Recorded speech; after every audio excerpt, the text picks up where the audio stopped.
어느 한적한 시골 마을에 사는 고등학생 민재는 심심한 방학을 보내고 있었다. 마을은 평화롭지만 아이들에게는 재미없기로 유명했다. 어느 날 민재와 그의 친구들은 마을에 전해 내려오는 한 괴담에 대해 듣게 되었다. 올빼미 집이라 불리는 낡고 버려진 집에 귀신이 산다는 이야기였다. 오래전 그 집에는 한 가족이 살았는데 어느 날 밤 가족 전체가 사라졌다고 한다. 그 이후로 그 집에 밤이 되면 올빼미 울음소리가 끊이지 않았다고 한다. 민재와 친구들은 이 괴담이 사실인지 확인해 보기로 했다. 호기심과 약간의 겁에 질린 친구들은 손전등과 카메라를 챙기고 해가 지기를 기다렸다. 그들이 올빼미 집에 도착했을 때 이미 어두운 밤하늘 아래 집은 음산한 기운을 풍기고 있었다. 낡은 집은 여기저기 금이 가고 창문은 깨져 있었으며 문은 삐걱이는 소리를 내며 쉽게 열렸다. 집 안으로 들어서자마자 그들은 이상한 냄새와 함께 차가운 공기가 스며드는 것을 느꼈다. 마치 집 자체가 그들을 맞아들이는 것만 같았다. 그들은 긴 복도를 따라 걸어갔고 벽에는 오래된 가족 사진들이 걸려 있었다. 그러나 이상하게도 사진 속 얼굴들은 전부 흐릿하게 지워져 있었다. 마치 누군가 의도적으로 인화된 사진들을 훼손한 것처럼 친구들은 위층으로 발걸음을 옮겼다. 계단을 오르는 내내 계단은 삐걱거리는 소리를 냈고 그 소리가 온 집안에 메아리쳤다. 위층에는 여러 개의 방이 있었지만 그중 한 방의 문이 반쯤 열려 있었다. 민재는 용기를 내어 그 방으로 들어갔다. 방 안에는 낡은 침대와 함께 누군가 남긴 듯한 다이어리가 놓여 있었다. 민재는 다이어리를 집어들었고 그 안에는 무언가 절박한 글씨로 쓰여 있었다. 우린 이 집을 떠나야 해. 올빼미가 오는 밤 어둠이 우리를 삼킨다. 읽는 순간 갑작스러운 차가운 바람이 방 안을 휘돌았고 문이 쾅 닫히는 소리가 났다. 깜짝 놀란 민재와 친구들은 급히 방을 빠져나가려 했지만 문이 열리지 않았다. 당황한 그들은 계속해서 문을 두드리고 도움을 외쳤지만 들리는 건 바깥의 고요한 뿐이었다. 그때였다. 창밖에서 이상한 울음소리가 들려왔다. 그것은 분명 올빼미의 울음소리였다. 하지만 어딘가 기괴하고 불길하게 들렸다. 친구들은 점점 더 두려움에 사로잡혔다. 그때 벽에 걸린 낡은 시계가 뚝딱거리며 멈춘 뒤 다시 움직이기 시작했다. 시계 바늘은 거꾸로 돌아가며 째까기는 소리를 냈다. 동시에 방 안의 공기가 더 무거워지며 벽과 바닥이 떨리기 시작했다. 갑자기 방 안의 그림자들이 웅장하게 움직이기 시작하더니 하나의 형태를 이루며 그들 앞에 나타났다. 그것은 사람의 형상이었지만 얼굴은 없고 올빼미의 눈처럼 빛나는 두 눈만이 그들을 주시하고 있었다. 민재는 몸이 얼어붙은 듯 움직일 수 없었다. 무엇인가 그들에게 속삭였다. 떠나지 못하면 영원히 갇힌다. 그 절박한 목소리에 민재는 필사적으로 몸을 움직여 문을 밀쳤고 그제서야 문이 열렸다. 친구들은 재빨리 방을 빠져나와 계단을 뛰어내려갔다. 그 집을 벗어나기 위해 필사적으로 뛰는 그들의 뒤로 올빼미의 울음소리는 더욱 커져만 갔다. 집 밖으로 나오자 마치 아무 일도 없었던 듯이 주변이 조용해졌고 올빼미 소리도 사라졌다. 다음 날 그들은 마을 어르신들에게 이 일을 이야기했지만 아무도 믿어주지 않았다. 다만 한 어르신이 말했다. 그 집은 오래전부터 저주받았지. 거기서 빠져나올 수 있었던 건 운이 좋았던 거야. 그 일을 겪은 이후 민재와 친구들은 다시는 그 집 근처에 가고 싶지 않았다. 마을에 전해 내려오는 그 수많은 괴담은 그냥 이야기라고 치부할 수 없었다. 그들은 무언가 진실을 목격한 것이었고 그날의 공포는 그들의 기억 속에 영원히 남아있었다. 두 번째 이야기. 한밤중에 나는 평소처럼 인터넷을 하다가 한국의 한 유명한 커뮤니티에서 기괴한 경험담이라는 제목의 게시글을 발견했다.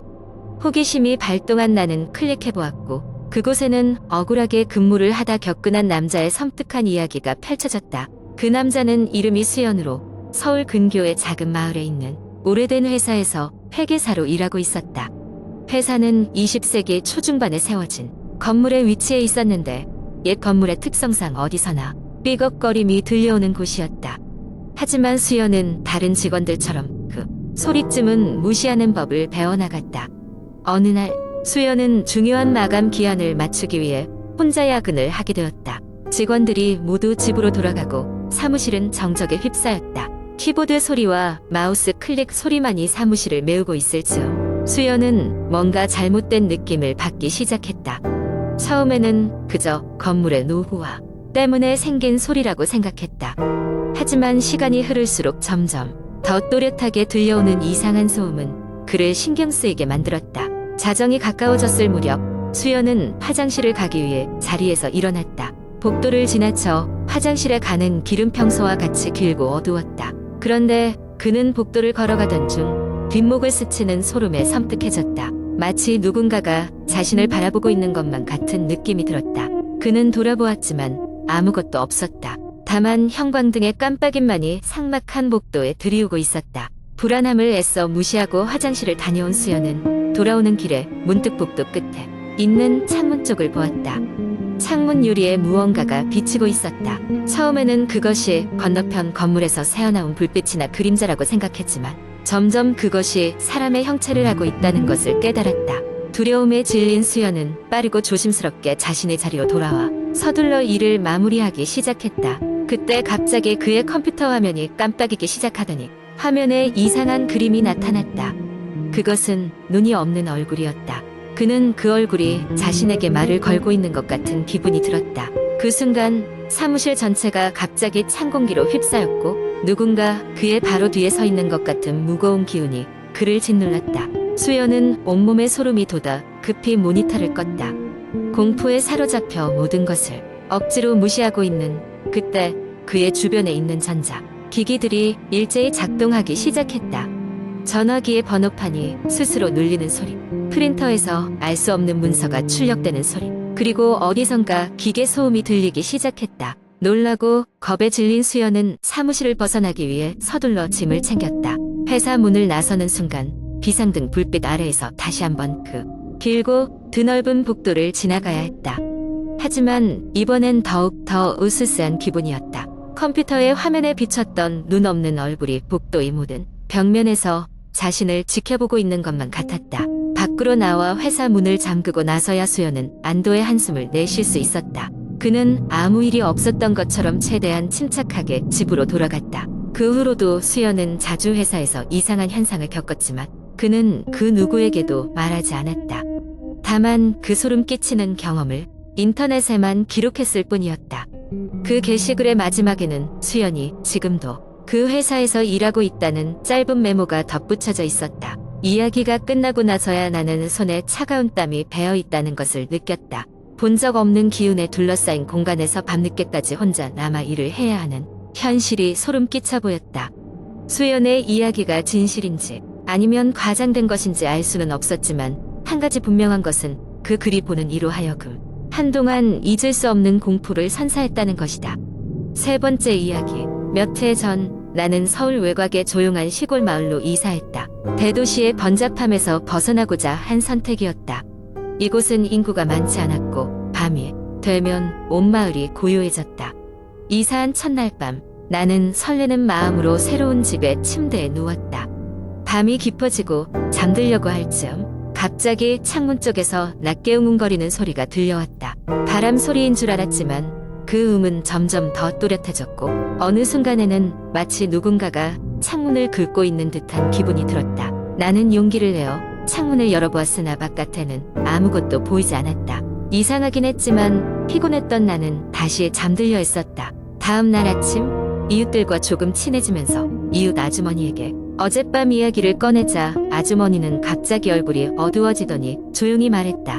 이 동네에선 물 들어오는 밤마다 그런 소리가 들리곤 해요. 그 소리에 반응하지 않는 게 좋아요.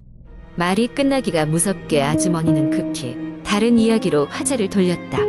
마을 사람들은 모두 붙잡힌 듯 이곳에 사는 어떤 비밀이 있다는 것처럼 행동했다. 하지만 나는 호기심이 강했기에 진실을 알고 싶었다. 그래서 그날 밤 나는 녹음기를 창문 옆에 두고 잠들었다. 혹시라도 소리가 들릴 경우 확인해보기 위해서였다. 그리고 그날 밤 다시 그 파상적인 소리가 들리기 시작했다. 녹음기를 켜고 나는 침대에서 일어나 소리의 근원을 찾으려 했지만 이번에도 아무것도 보이지 않았다. 그러자 거실 벽에 걸린 거대하고 오래된 시계가 갑자기 불길하게 째깍거리기 시작했다. 얼마나 시간이 흘렀을까? 시계의 움직임은 점점 빨라지더니 그 정점에 이르자 멈춰버렸다. 갑작스러운 침묵 속에서 나는 전에 없던 차가운 공기를 느꼈다. 다음 날 나는 녹음된 파일을 재생해 보았다. 초기에는 희미한 소리만 들렸는데 그 끝에 가까워지자 기괴한 속삭임이 들려왔다. 마치 오래된 무덤 속에서 울려 퍼지는 소리 같았다. 무언가를 경고하는 것 같았지만 나는 그 메시지를 명확히 알아듣지 못했다. 그날 이후로 매일 밤 같은 현상이 반복되었고 나는 점점 잠을 잘 수 없게 되었다. 그러던 중 나와 가까워진 한 이웃이 용기를 내어 그에 대한 이야기를 해주었다. 오래전 이 마을엔 위험한 수루가 있어 밤에 종종 사람들을 삼켰대. 그래서 마을 사람들은 그날 이후로 밤에 물이 밀려 들어올 때 밖에 나가지 않으려고 해. 어떤 사람들은 그 아이들이 저주에 걸렸다고 말하곤 해. 나는 그 말을 듣고 무언가 결심했다. 밤마다 꾸었던 진흙 투성이의 꿈에서 벗어나기 위해 이 괴현상의 원인을 찾아야 했다. 그래서 마을 외곽의 오래된 기록, 보관소에서 마을의 역사를 조사하기로 했다. 사서가 협조적인 덕분에 나는 몇몇 낡은 문서와 보고서를 발견할 수 있었다. 그 문서에는 몇 세기 전 이 마을 근처에 있었던 강력한 폭풍과 그로 인한 끔찍한 홍수가 기록되어 있었다. 수십 명의 사람들이 목숨을 잃었고 그들의 시신은 찾지 못한 채로 남아 있었다고 했다. 마을 사람들은 이를 물속의 속삭임이라 불렀다고 적혀 있었다. 이 사건은 단순한 괴담이 아니었다. 나는 그날 밤 진실을 마주할 준비를 했다. 소리에 겁먹지 않고 행동하기로 했다. 그 밤 나는 다시 소리가 들려오기 시작할 때까지 기다렸다. 창문을 열고 바깥을 응시하며 속삭임에 귀를 기울였다. 그리고 마침내 소리가 한층 강렬해졌을 때 나는 그들의 목소리가 보이는 것 없이 나를 둘러싼 채 울려 퍼지는 것을 들었다. 갑자기 창문 밖 어딘가에서 작은 불빛이 깜빡이는 것을 보았다. 그것을 향해 다가가니 마을의 경계에 있는 오래된 물길이 보였다. 물속에서 빛나는 작은 등이 행렬이 수면 위에 떠올랐다. 물속으로부터 들려오던 목소리는 그 등들이 어디로 가야 하는지 안내하는 것처럼 느껴졌다. 그 후 마을 사람들에게 이 사건에 대해 알렸다. 우리는 조심스레 물가 근처에 가서 등불을 하나씩 띄워주었다. 그 순간 소리와 불빛은 차츰 사라졌고 몇 세기 동안의 저주가 풀리는 듯했다. 다음 날 이후로 그 기묘한 소리는 더 이상 들리지 않았다. 내가 들었던 건 이 마을이 한때 잃어버린 목소리들의 외침이었다는 것을 알게 되었고 나는 평화로운 마음으로 다시 잠을 잘 수 있게 되었다. 이제는 마을 사람들과 함께 과거의 고통을 환히 밝힌 그 밤을 기억할 것이다.